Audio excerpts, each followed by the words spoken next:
All right, we're gonna get going here. It is August. What is it? August 10th. Did I get that right? Turn my phone down.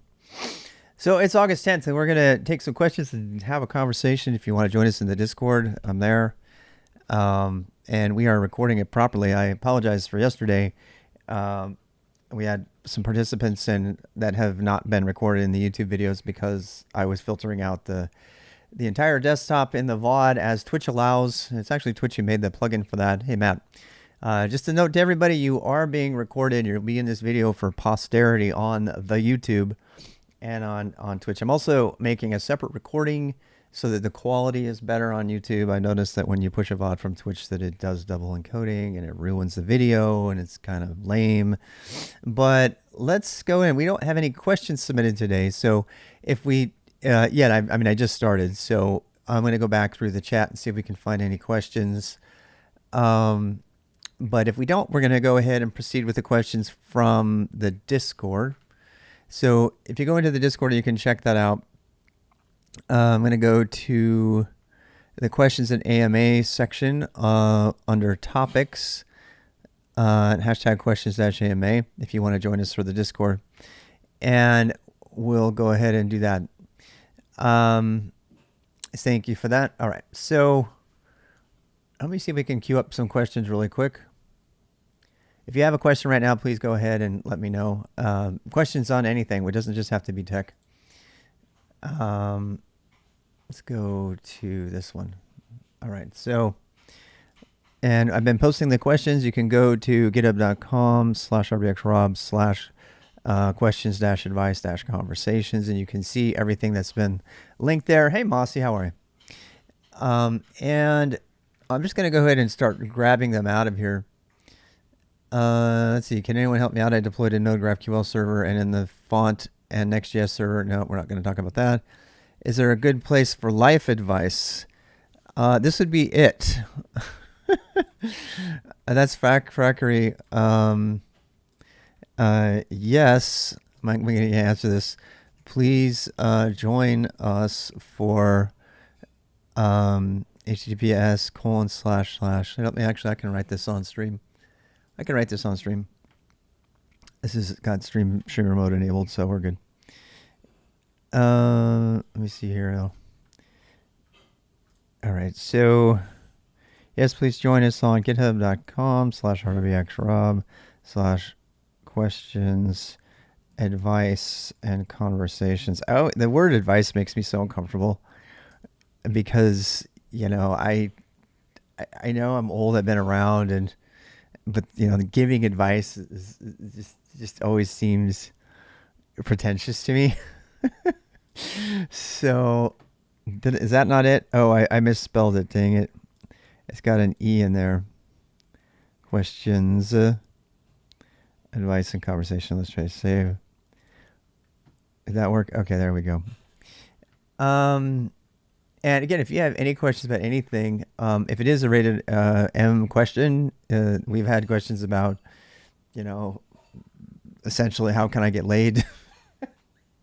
So, I mean, you know, we talk about those things when I'm like walking around and doing the sunset streams, stuff like that. So, you know, try to keep it more suitable for work during this hour. But you know, you can really ask any question, and depending on how anonymous you want to be, that's up to you. You will have your Twitch ID saved with the question for time and eternity, so just keep that in mind. Okay. Oh, I like this question. This is a good one. So the first question we just answered, let me copy and paste that in here really quick. It's kind of self-serving. It's like, is this a good place for life advice? And the answer is, why not? I mean, you know, I'll give you my opinion on that, but that was weird. I don't know why it's doing that, but we'll fix it. H now. Yep. And we'll say Q. Is this a good place for life advice? Yes. So that's the first one. Let's do the next one. Would you sign an employee arrangement agreement that include. Okay, I'm going to sign this. This is a really, really good advice question. Does anybody remember Dear Abby? I was going to make an allusion to Dear Abby, like a reference, and I felt that nobody would get it. My Aunt Nona, God bless her, used to send me Dear Abby columns literally every week in the mail. She would cut them out of the newspaper and send them to me in actual slow mail. It was so funny. I just really liked it. Specific wording on agreement. I'm going to leave that out here for now. And dear Abby, no, don't call me Robbie. I'll punch you. I used to hate that as a kid. I had people call me that all the time. I hated it. I hated it. All right, so I'll go back to close-up mode. So the question is from I am Chris James, I'm guessing.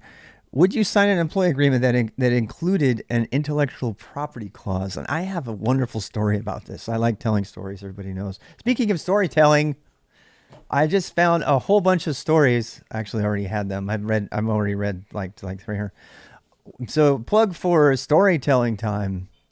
I'm going to put on sleepy time music at night. And I'm going to put on my best ASMR voice that I possibly can muster. And I'm going to read you bedtime stories from Walter Isaacson about innovators of our time. Super boring stuff. It'll put you right to sleep, but you might get educated. You might end up dreaming about Ada Lovelace while you're asleep too. So that is going to be a regular thing at night. I'm considering actually even putting it on YouTube. I don't know the copyright. I don't know how that was going to play out, but we'll figure that out. Oh, this book is crazy inspirational, and that's why somebody suggested the other night that I read. You know what? I'm gonna make a question here. Will you tell us a story? Since I'm spending time on this. So yes, will you tell us a story? There's a lot of great stories in there, and learning through stories is really fun, right? So. This is an amazing book. This is Walter Isaacson is the guy who wrote the biography for Steve Jobs. That's what he's most famous for. I just read somebody on Twitter talking about how amazing and inspirational Steve Jobs was. And I was like, they haven't finished the book yet. Because it's at the beginning, it's really amazing, right? That's actually another question called, what do you think of Steve Jobs? But we'll save that off for another day. Oh, hey, there's another question. Let me grab that before it makes it off. If you would like to place a question in the chat, if you want to push a Q, type a Q at the beginning, that'll help me identify them, so they don't go scrolling off. I'm kind of preparing for, a time when that starts to happen. Oh, we have some good responses already from this. Let's read Jondra's response. I would say no, in terms of signing the intellectual property agreement. Those indicate that all work you do belongs to the company. Game dev companies do not do that. Any art the devs do belongs to them, and until the art is released as a finished product to consumers, even if on company machines, it can be used if the art dev leaves. That's amazing. Genre, am I understanding you correctly that when you use intellectual property at a game company, that your art stays yours until it gets signed into the actual product? So any work leading up to that is not like owned unless it actually makes it into the game. Wow, that's phenomenal. Yeah, he did Elon's. I haven't read that one. So my answer to the question, would you sign an employee agreement that includes intellectual property clause, is yes, I would. I did do that, and that's my story that I'll tell. It'll probably take about 10, 20 minutes, but I'll tell you my story about working for IBM, and what that entails, and what I would do now, what I've learned since then. So the first thing I'll say is I've lost the ability to watch my Discord, so I need to move this over here again. The first thing I will say is don't sign it unless you don't have to. Right? But if you want to work for a company, there are certain companies that do not let you work there unless you are, willing to sign it. So when I didn't even know I signed one, by the way. Um, so when I was at IBM, I went to training. I got all excited because they were going to pay me double the money I was making at Nike. I probably signed one at Nike too and didn't know better. And so when I went to IBM, I went through this, this initial onboarding. It was like a week and a half, and they had us go through the HR training. It was funny because if you watch the Mr. Robot, I love Mr. Robot, by the way. No spoilers, but there's a scene in Mr. Robot where Elliot, and this is a little bit of a spoiler, he goes to work for Evil Corp, and they have him watching an HR, uh, sort of welcome to E Corp, that kind of thing. And it was exactly my experience when I was at IBM. It was like they said, "Thank you for joining the IBM ranks. Let us tell you about this." And we're talking about a company that at one point had a hymn. It still does, right? You could watch the video of this if you want to go look it up. It's pretty funny. And they also had like regulations about what you could wear, including sock garters. And if you didn't wear sock garters and ties and stuff, you could be fined and have your pay docked and stuff. And that's the kind of company, that, I mean, IBM's been around forever. And it's actually one of the key players in the Innovators book that we're going to be doing story time when we do that later. And anyway,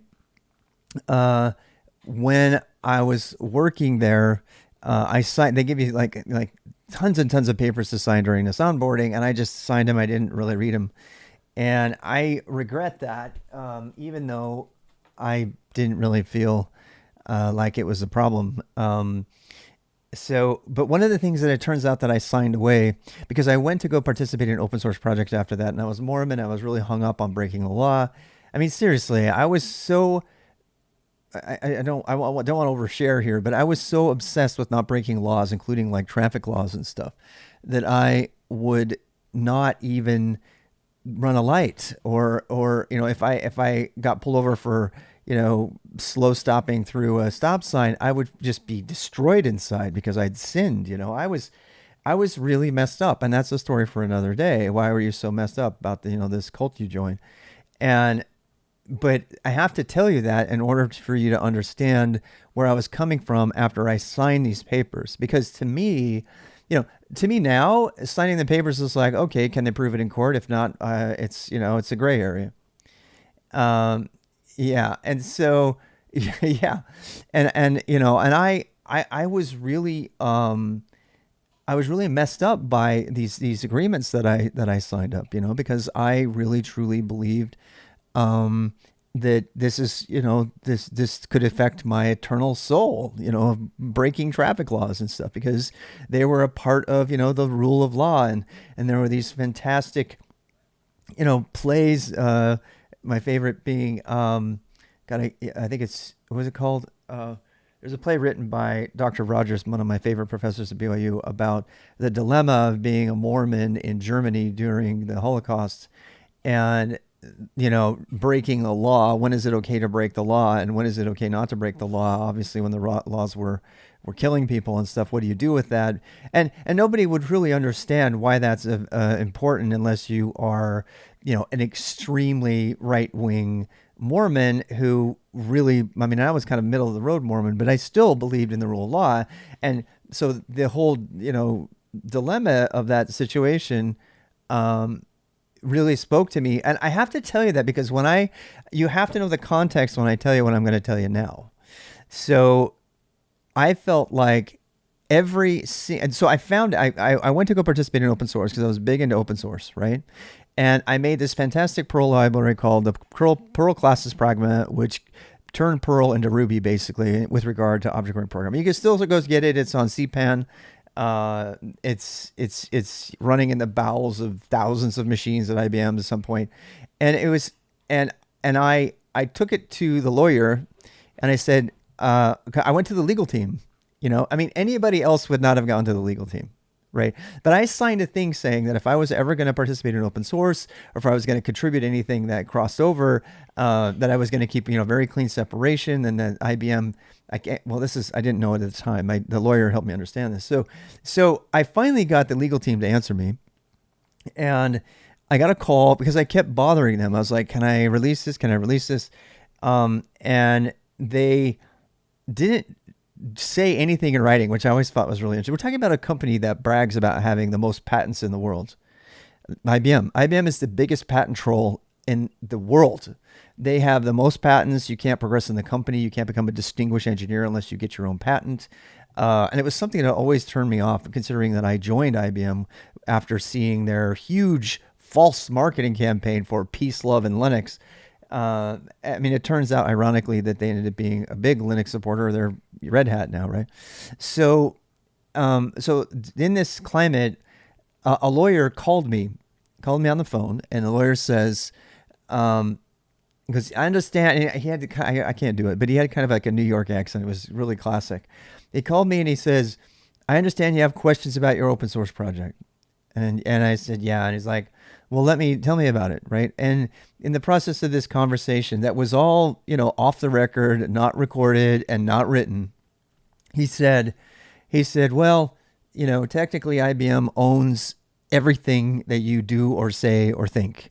And you sign that when you join the company. And I was like, oh, okay, well, and that always bothered me after that, by the way, because I was like, I mean, I had lots of innovative ideas about different ways. Technically, that means you couldn't even participate in a meetup and do a community event and contribute to the thing. And if IBM wanted to, and they have, the means to do so, they could have taken me in court for participating in a local Linux meetup and writing some firmware changes or something to get, past the security of a laptop so that I could allow other, people to have a free laptop with Linux. Anything that I might have done they could have come after me for anything. Now, would they come after me for everything? Probably not. And that's kind of leads into the next part of this. So the lawyer told me point blank, he says, I'll deny it if you bring it up, and I'm not, and I will never write this, but the thing that you're doing is so small, it's never going to come on any radar. It's not a big deal. Do it anyway. Do whatever you want. And that left this Mormon in a very confused place, because this lawyer, who is used to skirting the law and interpreting the law and getting around it and deciding what's worth litigating and all this stuff, was operating in this like sort of New York legal gray area. And yeah, I couldn't have a hobby. I couldn't do anything. Anything that IBM could construe as part of your job, which includes anything technical at all, even closely related to the stuff that I was doing. And I'm going to go someplace else with this, and it's going to build into why I work for Tech Systems, and I really love it now. So this left me in a actually started at IBM and went through the OSS department. Did you go all the way through OSS? You did? Fantastic for you. Dr. Verma, I'd love to hear your story someday. If you'd like to, not long after that. Did you really? Yeah, I see. It was for me going through the OSS department. I think actually this is what I think's happened. So this all happened in, I want to say 2004. So I don't know if IBM got better at dealing with OSS or not. I mean, it was still kind of in the early days. IBM is a big behemoth. Even it said peace, love, and Linux. It was still very, into ownership and stuff. I think it's also important that the project that I was participating on was not going into a product that was being sold. I think that if I had been a software engineer on the Tivoli project, there's no way this would have went down, because that's proprietary software, and if you put anything open source in that, you're in big trouble, because it could cause them to lose billions of dollars, because we'd force them to release it. And one of the good things about GPL v3, I hate it, but one of the good things is it does give a grace period to resolve problems where if you get litigated against because you put open source and didn't know it, you can actually rectify it and take it out and not have to pay any fines or something. That's actually one of the good things from GPL v3 that I wish would persist in some of these other licenses. I think Apache might even do that as well. That's why Apache is so popular with enterprises. It's got an actual legal team that knows what's up, who made it. And they're big contributors today. Yeah, and I don't want to put down IBM. That's not what this is about. But this is about answering the question for personal decision making. So I was at this, very, clean cut Mormon who wanted to do the right thing, even if I didn't know what, the legal thing was. And this lawyer from IBM had just told me, I'll deny it, but you're fine. Just go do whatever. And this is pre Red Hat. Yeah, this is definitely pre Red Hat purchase. Oh my God, yeah.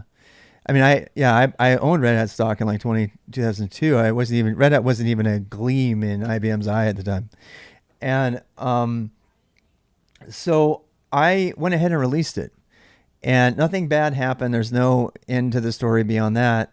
It turned out that not a lot of people wanted to use it. A couple of my few comments on there, you can go read them on ZPen, is one of them, which I love, is some guy that says, "Why is everyone not using this? This is amazing," and it made me feel really good. And that, and I had used it in my capacity, and I've used it since then in other Perl projects. But at the end of the day, Perl's not meant for large projects, and I use Go for that. Thank God now.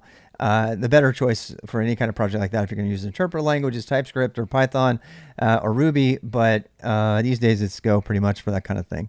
So, would I sign that intellectual property clause again? Well, I quit IBM and started my own company, and doing education at SKILSTAK in 2013, and I did that for 8 or 9 years. And didn't have to deal with intellectual property. Was all. It was wonderful. It was glorious. I could just use whatever I wanted to, and I owned everything. I did decide to make some of my skillbot proprietary when I first released it, because I felt like it's something I could actually sell.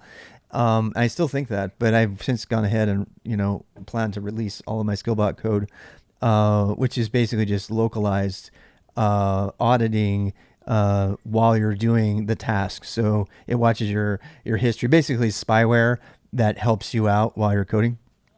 And you're learning how to do Linux and everything.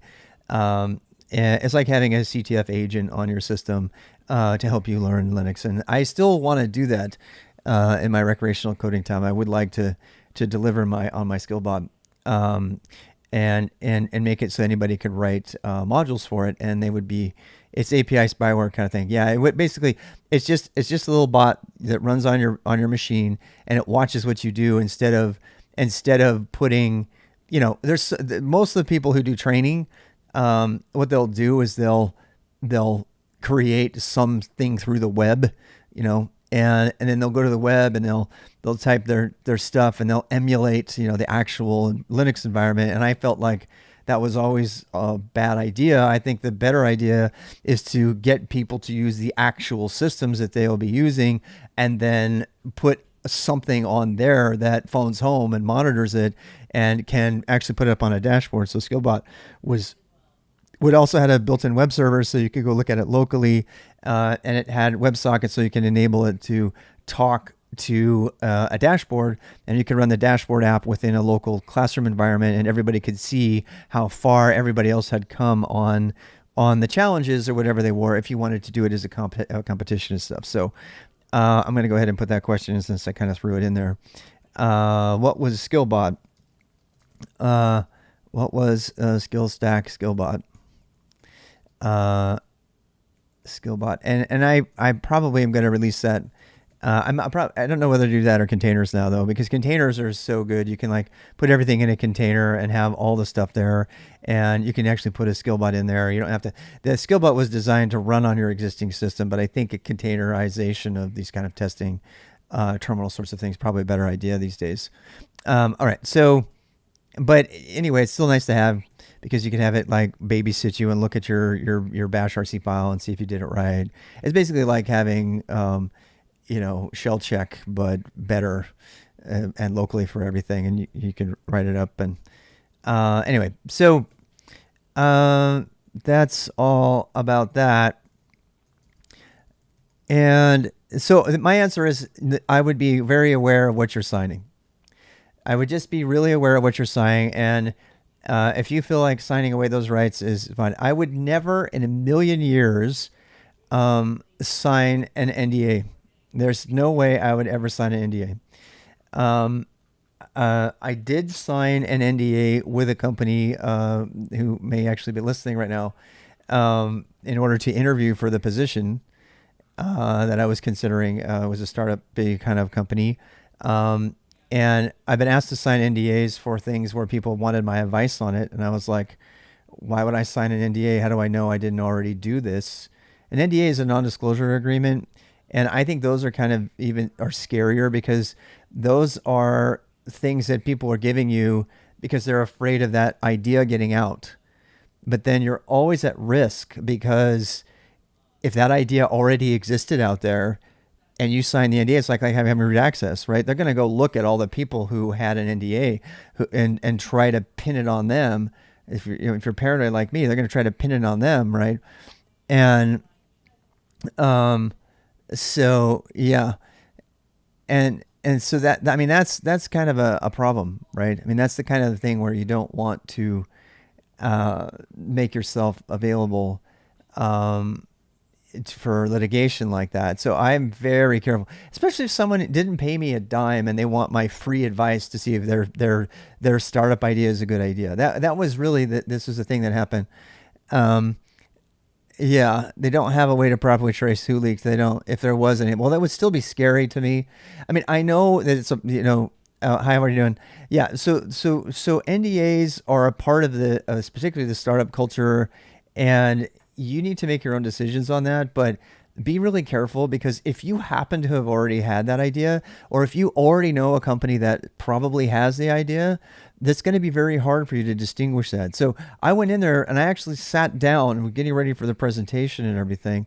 And then they pulled an NDA out and they said, okay, you're going to need to sign this before we can show you anything further. And it was just a bunch of 20 somethings that had no idea what they were doing. And I was like, there's no way I'm signing this. Uh, and so I was like, there's no way I'm signing this. And they said, well, we can't show you, yeah, leaving or working. Right. And so they kept telling me, well, we'd really like you to get your opinion on this. So I'm saying, well, okay, show it to me. I said, I can't sign it. There's no way I can guarantee that what you're about to show me is not something I've already thought of or that I know of somebody else who's already thought of. And they're like, huh. And I said, well, we can't do that. I said, I'm sorry. And I stood up and walked out. They were nice people. I mean, they were really nice people and all. But first, number one, they wanted my advice for free.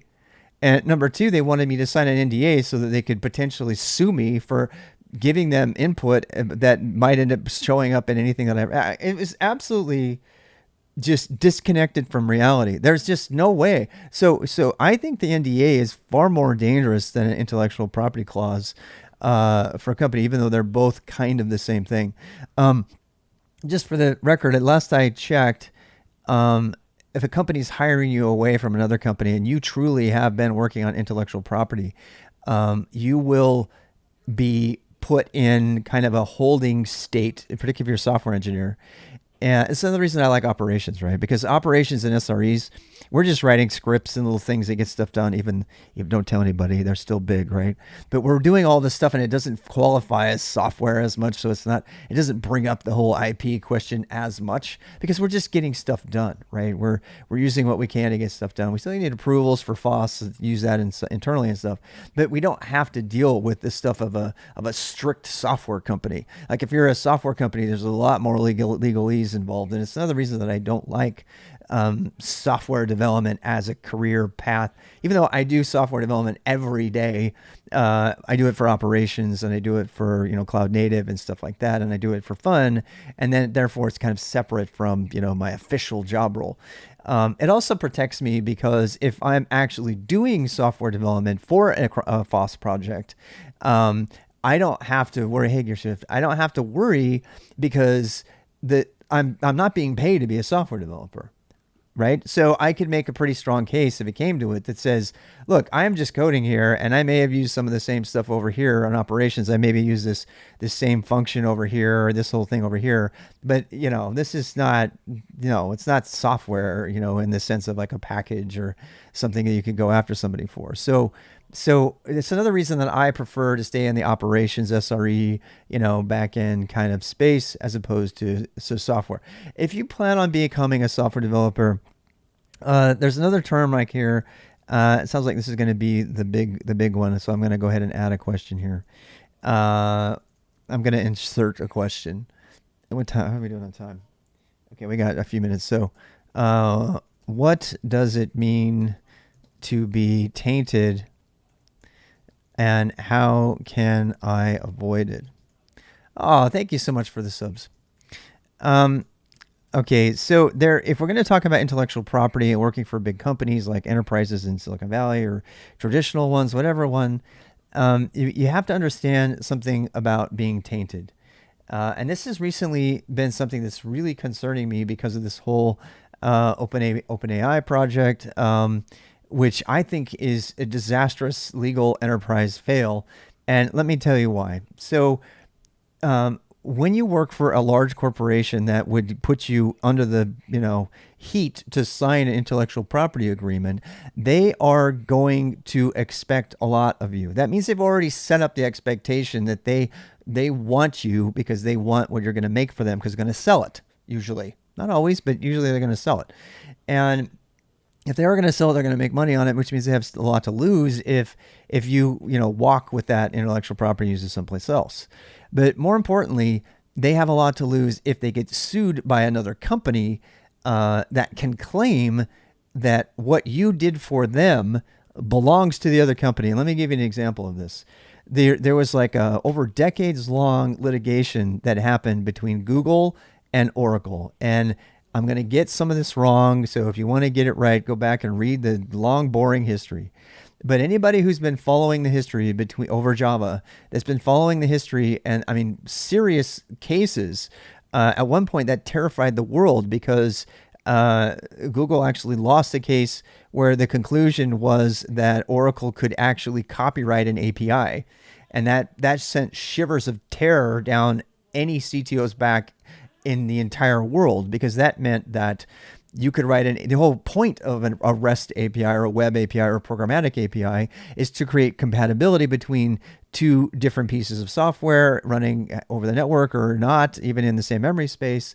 And all of a sudden, just defining the API could be copyrighted. And that meant potentially that anything that existed as an API, including the Java API, which was could have been done.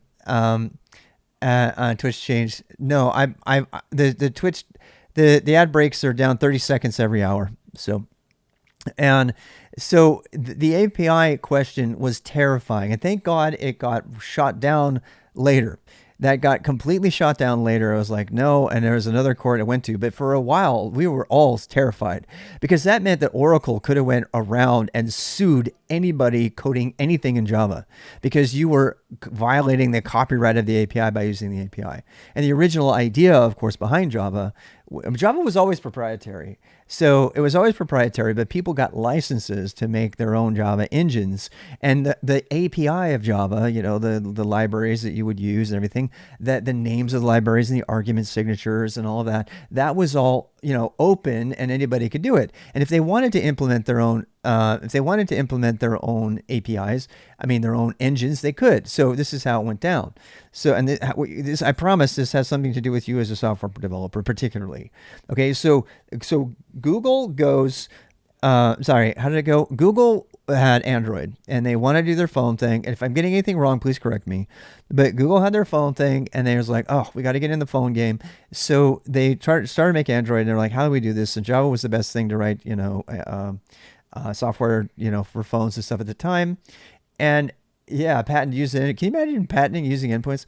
And so they went to Oracle. Actually, they went to Sun originally, and Sun said, no, can't do it. And then Sun got, aggressively purchased by Oracle, and Oracle, everybody knows, is in death rows. So they're constantly suing everybody. SCO did the same thing, by the way. The number one indicator that a company is failing internally, it's going to be dead in 5 years, is it starts suing everybody. If it starts suing everybody and doesn't produce any good value, and it starts saying things like, you can't live without us, and then Amazon comes out with a replacement for Oracle DB because they don't want to play the Oracle game anymore, and Oracle's busy running around suing everybody because it has no value to provide at all, that's when a company is going down. If you have any Oracle stock, sell it today. I'm telling you, get out of that game. Oracle is a disaster, and it always has been a disaster. But now everybody's kind of coming around. Postgres killed it. They took over MySQL and destroyed it, and then MariaDB came up. So just stay away from Oracle. I'm just warning you. You've been warned. So anyway, so Google goes to Oracle and in good faith says, we want a license, to create our own Java engine, so we can do Android. And Disney and Nintendo, yeah. And so what does Google say? No, not just no. They say hell no. And so Google's like, okay, fine. And they turn around and they say, well, we're going to make our own engine then because the API is open. We're just going to implement our own. And this is where the software dev comes in. Okay. So they turned around, hey Tomato, they turned around their own Java engine in 6 months. In 6 months. And Google looked at them and went, oh, hell no. There's no way you created an entire Java engine in 6 months. And Google's like, we're Google, you know, and they're like, okay, we'll take this up in court. And they did. And it was the beginning of one of the longest, most important tech conversations that are tech litigations that has happened ever. And if you want a really long, boring story to put you to sleep, you can go through the whole thing. But here's where you care. This is where you care. During discovery, they had to ask where the source code came from and everything.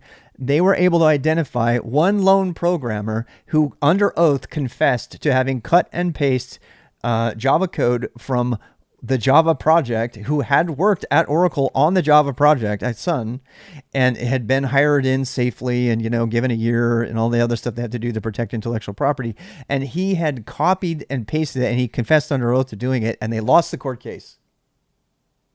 They lost the court case. And if you think because of that, Google lost the court case, that one little thing that they got copied and pasted, that was the thing that put it over the edge, because Oracle could prove that their IP had been violated, that this unknowing, normal, brilliant software developer who was like, no one's ever going to find that, would never have been a thing. And that software developer put the entire organization of Google, who lost $1 billion lawsuit.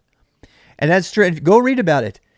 I think everybody should understand this, because especially if you're going to be a software developer. Now, if I was in operations, this probably wouldn't be sued over my code in operations necessarily, unless my code became a part of a product that got sold. And thank God, when I was an SRE for IBM, that was never the case. We had green light to use any open source software we wanted because we were global services. We were just selling services, not the software. And so we could use any software we wanted to deliver those services. And we kicked Tivoli's butt. We did. We made Tivoli so embarrassed that they consumed our group internally because salespeople were pushing us over Tivoli.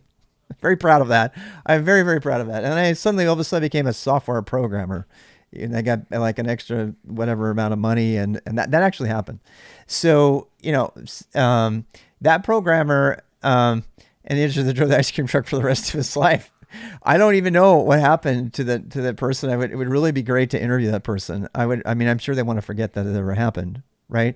But that's a cautionary tale, because if you're being paid, especially if you're being paid to develop proprietary software, you have got to understand these legal implications like nobody else. If you're a loosey-goosey hacker or engineer or somebody like me, you might be able to get away with it. But if you are producing proprietary software for a corporation like Google, and you are like the Android operating system, you may end up in front of a court case and you having to admit, well, I did look at the code, but I didn't really think anything about it. Now, after saying all of that rant, we're almost done with our time, but after saying all of that rant, now, how on earth, after understanding that story, can any developer feel okay using OpenCV or whatever the hell it is? What is it called?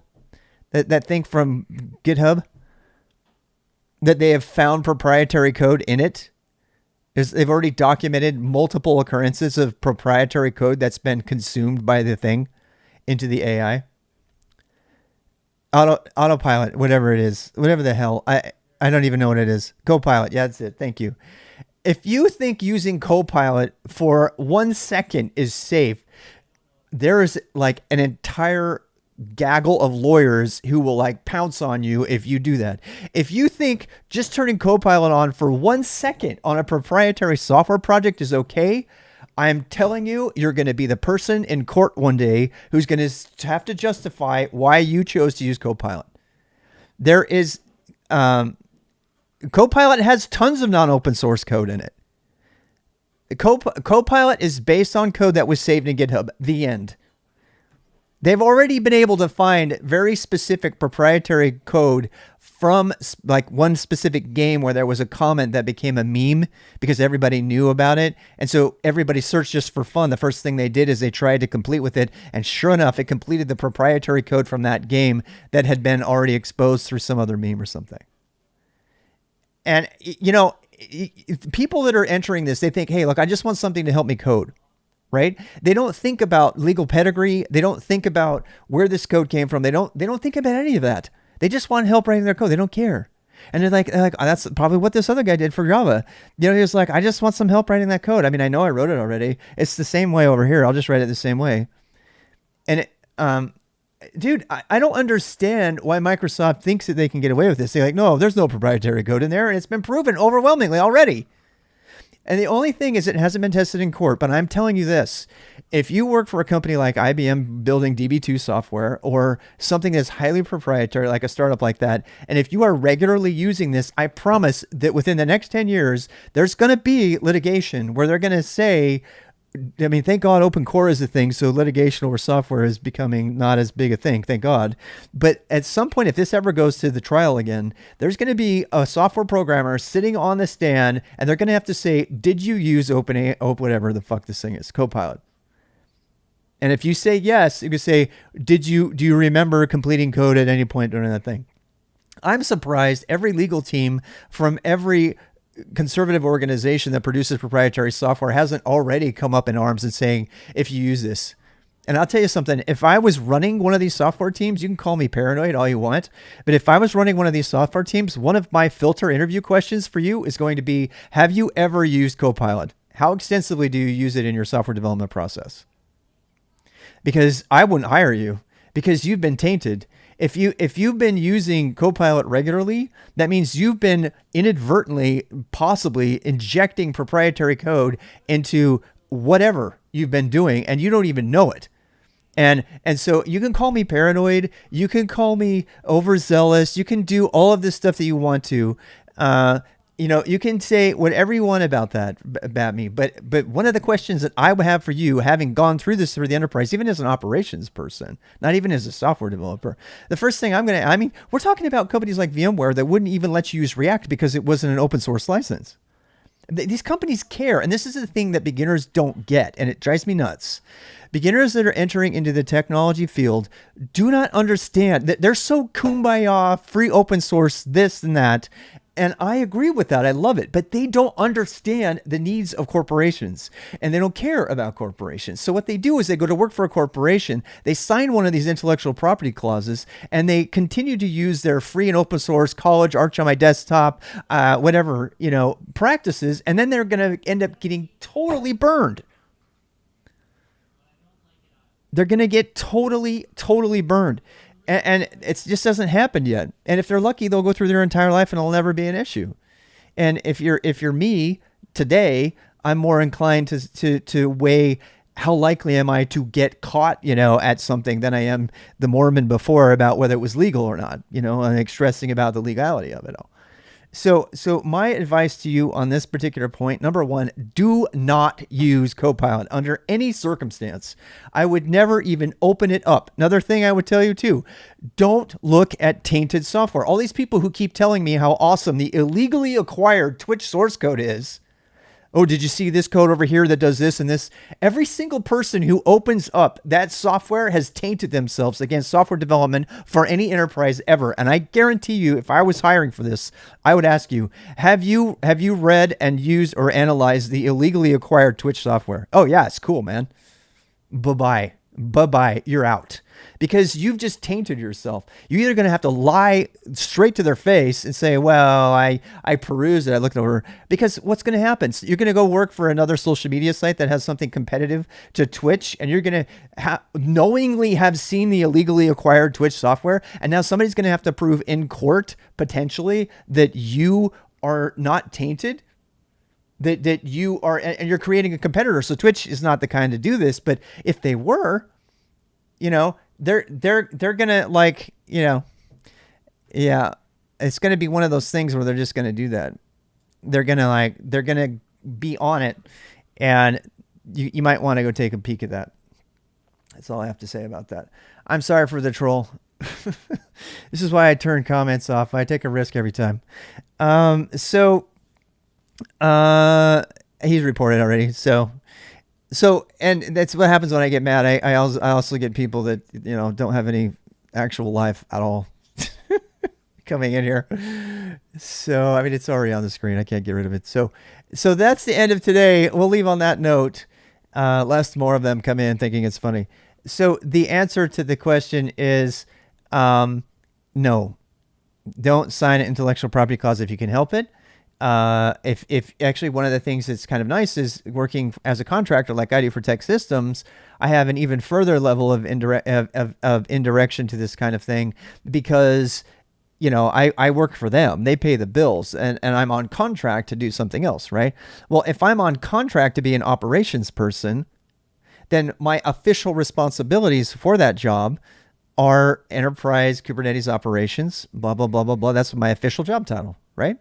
So if I'm writing software like Bonsai or like anything else that I'm doing out of my own time, it's not even, I mean, I might use it on the job or in some way or some form, but it's very clearly not a part of my job description.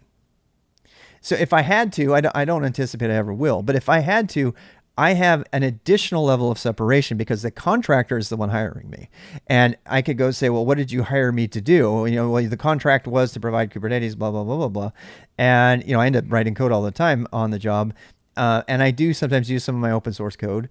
And that, that's fine. That's my source is all Apache release. So that would be fine. But the point being, and it's small enough that it doesn't really hit the FOSS targets. Technically, it probably should eventually. But the point being is that it's, working for a contracting firm is yet another level of indirection. So, you can say, look, I actually work for this contractor firm and I do work on a lot of contracts and every contract's different or something. And I don't, right? I only work for the one account right now, but, so that's important. And it depends on where you work. I mean, if you're working for the government or you're working for a bank or, industry or God, there's just so many different industries you could be working where this becomes a much bigger deal. So just be aware of it. I don't want to scare anybody, but I do want you to think about it because nobody is talking about it because it's not fun to talk about. Nobody wants to live, in fear, uncertainty, and doubt that the code that they're writing for some FOSS project might taint them permanently from contributing to working on any other particular job. And as I said before, the environment, thank God, the environment in the industry is more about, like GitLab comes to mind, even though they're failing really hard right now. It's really sad. And maybe that's why they're failing. There's a thought. Is that, GitLab is entirely run by contributors from outside of GitLab. Most of their source code was created outside free and open source. And they have a paid tier. It's called, in fact, GitLab has been very forward thinking on many things. I think that they're just not executing on some of the other stuff, but GitLab coined the term open core.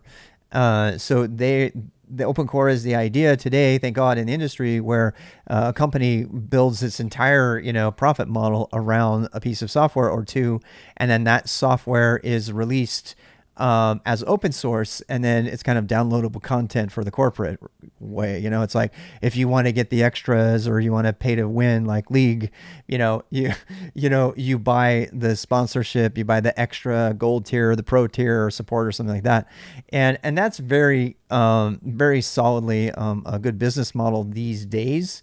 Massive amount of repo, given the amount of issues that we rose. I can't even imagine. I would never do it. I had to give up GitLab. I don't want to slam GitLab right now. We have other things to talk about, but I see we have another question here, but we're gonna have to save it for tomorrow. It's actually a really good one, and I'm gonna put that on tomorrow. The question about junior software engineering and finding fulfillment. That is a great question. So we'll save that for tomorrow. I do these every day, pretty much, except for the weekend, and I kind of want to leave on that idea about intellectual property for today. Imagine the comment section, both in this VOD and on YouTube, are going to be pretty heated. But when in doubt, don't sign an intellectual property. Never sign an NDA unless you're absolutely sure you're going to get your value out of the NDA. like potentially getting hired or something. Generally speaking, though, I won't sign an NDA even to interview. I have done it once, but because it was a company I really wanted to work for, potentially. And we'll talk about the monorepo stuff later as well. So I think that's going to be it for me today. I am actually gonna call and I'm gonna go have some sloppy joes with my wife, and I'll be back for tonight. And we'll see what we can do. It's raining, so I don't know if we'll be catching the sunset tonight. But I will be writing code tonight for sure, for fun and listening to music with y'all and all that. So we'll see you later. Bye. Anybody else have anything to add before we leave? Besides, all right. So I'll be starting the stream up in 20, 30 minutes. But I'm going to go ahead and close it off for right now. There's anybody really we can raid, is there? Let me check. Is Jagger on yet? Kovic is on. Let's go strain Sympathy again. We'll go raid Sympathy. How about that? We raided her last night, but she's really go. If you go, we're gonna go raid Sympathy, who's doing game development. So go ask her about her lamp, and tell her hello for me, by the way, because I'm gonna go eat. Sympathy is an open source game developer here. All right, bye everybody.